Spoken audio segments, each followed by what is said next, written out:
Wheels Not to be Trusted by the band Brony. Hydrosilica.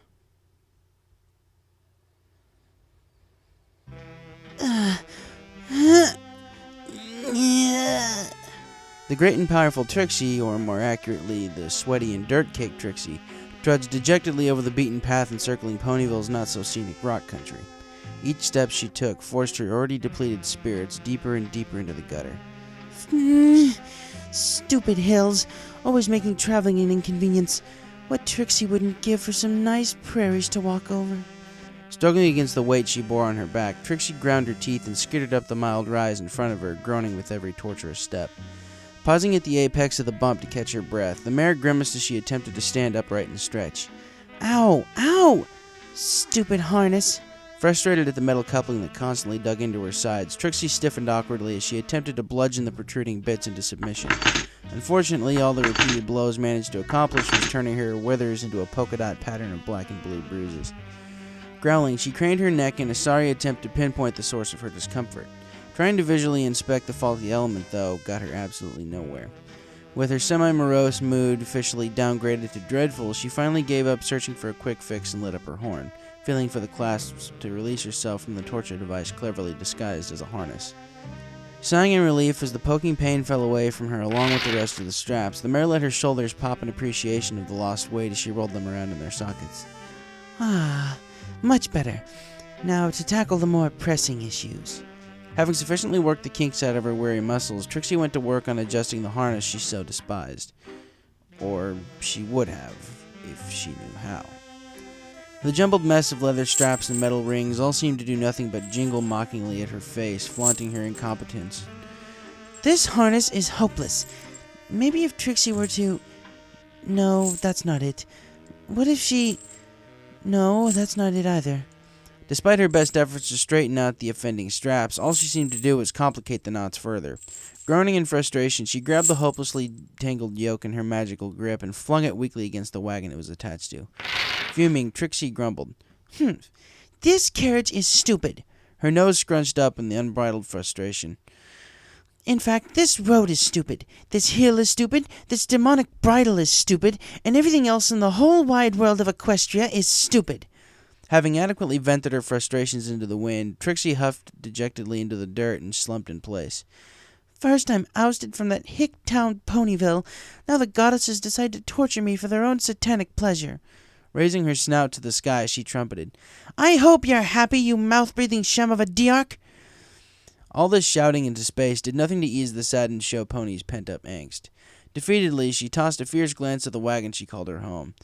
Once vibrant and alive with bright colors, the faded wood siding was stained with traces of graffiti and dried bits of egg from her disastrous performance turned riot in Manhattan. Even after months of continuous scrubbing and buffering, the demeaning images of the Ursa she failed to defeat were still clinging to the sides of her mobile home in bright green ink. She sighed. This could not possibly get any worse. Anguish and anger overtaking the rational side of her brain, Trixie rocketed to her hooves and lashed out at the cart as if it were the sole source of all her troubles, bucking it square in the sides. And then, things got worse.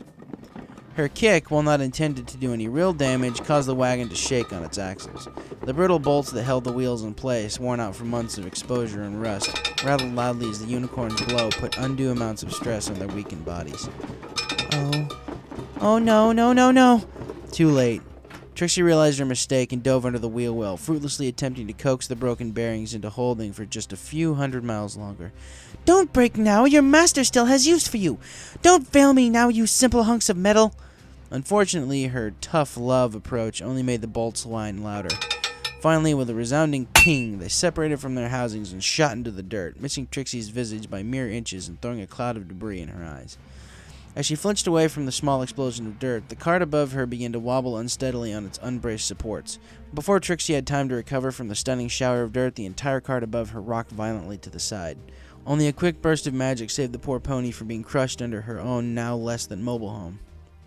As Trixie attempted to collect herself, she heard a creaking groan above her. Opening her dust-crusted eyes, she got a one-of-a-kind view of the entire front axle snapping in two, separating the right wheel from the rest of the cart and sending it rolling down the hill. Trixie's eyes went as wide as dinner plates. Without that wheel, she'd be all but forced to carry her crippled carriage to the next town. A downright impossible task, considering how far away she was from any outlying traces of civilization. Worming her way out from underneath her broken wagon, the unicorn forced her hooves into motion and took off after the lost wheel, not picking up speed as it bounced down the hill and towards a nearby ridge. It only took a few moments of chasing the runaway spoke for Trixie to realize how futile her attempts at manually retrieving it might be. She hadn't even begun to gallop before she found herself breathing hard, and by the time she reached the bottom of the hill, her sides were imploding. Maybe Trixie should have done more running than just escaping from towns that disliked her, She thought in between choking gasps for air. Her infamous magic would serve no use either. Mere minutes of running had already taxed her stamina to the point that she couldn't properly cast spells. Trixie is going on a diet. She struggled as she followed the wheel's wobbling path onto a slight incline. Wheezing and sputtering dramatically, she began to slow her frantic pace. Surely, gravity would smile upon Trixie and halt the wheel's escape attempt before it had the chance to fly over the edge and into the unknown. But the wheel had other plans. Defying gravity without so much as a wobble, the wooden circle bounced off the edge and flung itself into the great beyond. Perhaps it was the lack of oxygen making her hallucinate, but for a split second, Trixie could have sworn she saw it spinning in jubilation before depositing itself onto the earth below. No! Come back here! Desperate and still heaving, the mare clambered to the parapet and stuck her head out over the edge. Thankfully, the fall was minor, and while still being too far for a pony to fall without risking serious injury, the wheel appeared to be in one piece. She bared her teeth angrily at the spoke far below. Why? Why? Why must you continue to test the great and powerful Trixie like this? Is it something she said? Not receiving an answer from her new nemesis only made the tired unicorn more angry. Snarling, she added, I hope all your ancestors get termites! Apparently, Trixie had not learned her lesson on how kicking things out of anger only led her to trouble, for she jammed her hoof into the rocky ridge with all the force of an angry, sweaty manticore. Not noticing the spidery cracks that began to emerge from the impact side, she let her head fall to the cold rock in frustration. Does this entire world hate me? No, of course not. Every pony loves Trixie. Perhaps it's a conspiracy. Yes, I'll bet it's that rat Twilight Sparkle following me, possessing my cart's wheels just to get back at me for nearly destroying her town. I'll bet she's watching me right now, yucking it up with all her friends as she watches me suffer. Her internal rant was interrupted by a violent shaking coming from right under her. That's unusual. Trixie didn't realize there was supposed to be an earthquake today. Too late. She realized that earthquakes were not akin to rainstorms in their predictability. She jumped up from her perch just in time to see the entire cliff face under her splinter and crumble. Oh, drat. In the blink of an eye, she was tumbling through space, screaming her lungs off over the din of the collapsing rock around her. The fall was brief, but painful. Thankfully, though, she managed to catch the sloping base of the rise and roll to safety out of the path of the falling boulders, sliding to stop a few feet away from this mischievous wheel that had started it all. Trixie lay there for a long minute, attempting to gather her clustered conscience as the last of the rocks crashed down to earth in disorienting waves of noise. Ow, she finally sputtered out, limply raising a battered hoof into the air deliriously to be sure that it wasn't crushed under some nearby boulder. Once she was absolutely certain that her limbs were still firmly attached to her body, she rose shakily to her feet and surveyed the damage that she had caused. The ridge was no more, its foundation disintegrating into dust under her blows.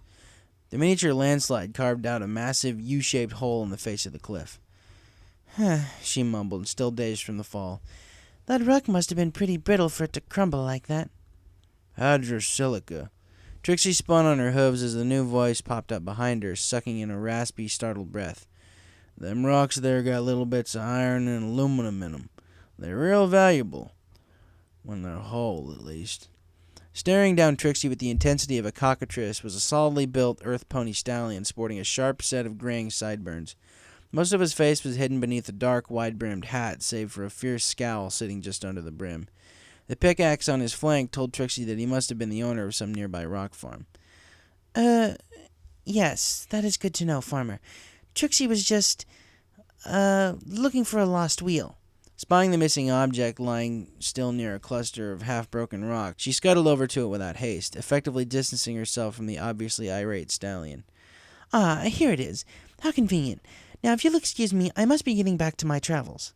Hold it right there, missy. The sole stallion spoke with the strength of an entire army, forcing Trixie to freeze where she stood.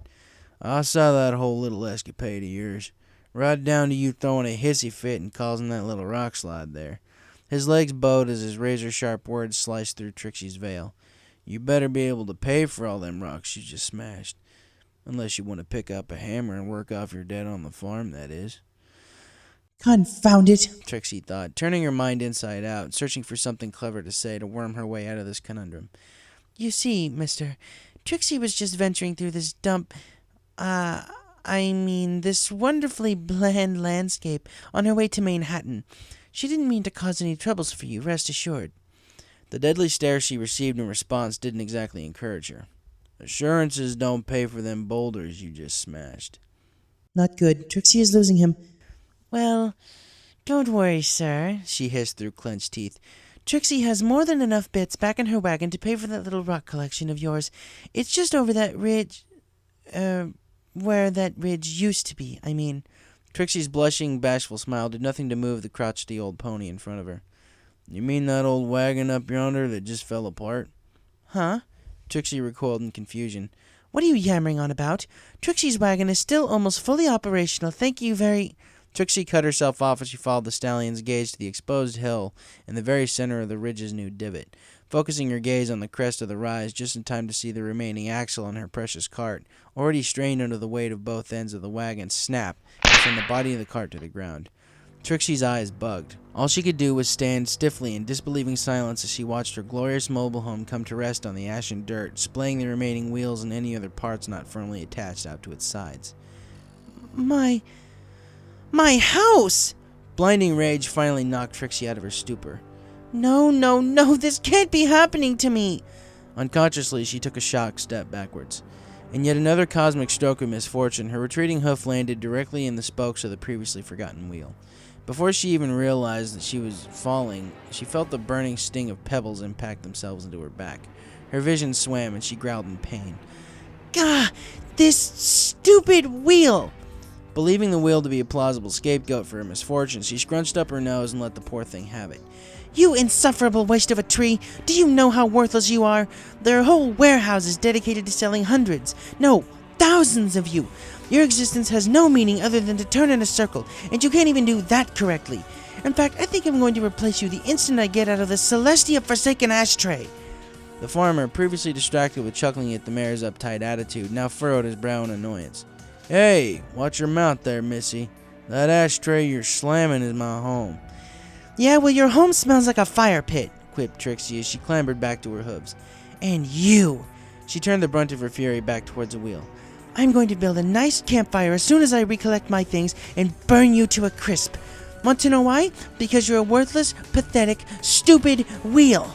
Her shout echoed through the valley, followed by the distinct sound of hoof meeting wood.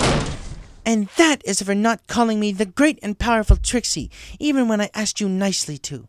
Having finished her abusive tirade, Trixie staggered back and blinked heavily. Her gaze traveled from the farmer, still staring wide-eyed at her, to the decimated pile of splinters that used to be the wheel at her hooves, to her demolished cart in the near distance. Her gaze lingered on her traveling home, though. Something seemed to be moving around it, though her vision was still too murky to identify what. Wiping her eyes furtively with a bruised and battered hoof, her eyes finally started to focus on the formerly mobile carriage. As soon as Trixie saw just what was moving around the cart, though, her eyes shrank to mere pinpricks, until all she could see was the wreckage of the murdered wheel in the ash in front of her.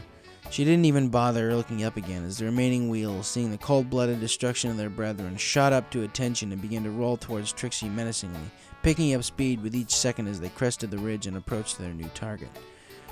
Trixie tried to sigh, though all that came out was a choking sob. Stupid wheels.